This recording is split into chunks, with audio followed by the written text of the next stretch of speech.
अस्सलाम वालेकुम। Political talk में खुश आमदीद। भारत में दुनिया के सबसे बड़े वैक्सीन बनाने वाली पैदावार यूनिट में आग भड़क उठी। आतिशज़दगी का असर कोरोना वैक्सीन की तैयारी पर नहीं पड़ेगा, कंपनी के हुकाम का बयान।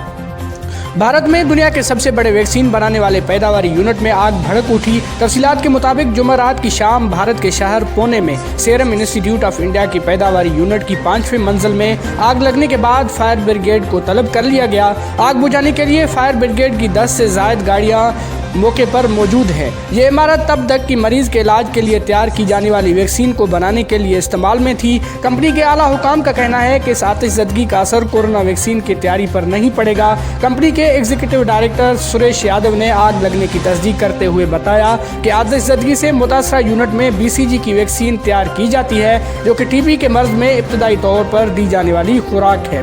वाज़ेह रहे कि सीरम इंस्टीट्यूट ऑफ इंडिया में कोरोना वैक्सीन भी तैयार की जा रही थी, जो एस्ट्राज़ेनेका और ऑक्सफोर्ड यूनिवर्सिटी के इश्तराक से बनाई जा रही थी। कोविशील्ड इन 2 वैक्सीन में से एक है जिनकी भारत में हंगामी इस्तेमाल की मंजूरी दी गई है। सीरम इंस्टीट्यूट ऑफ इंडिया में आतिशज़दगी के वजूहात ताहाल मालूम न हो सकी। ज़राए का कहना था जिस मंजिल पर आतिशज़दगी हुई है कोरोना वैक्सीन वहां पर तैयार नहीं की जा रही थी। ताहम ज़ेरे तामीर इमारत इस प्लांट से मुत्तसिल है जहाँ पर वैक्सीन तैयार की जा रही थी।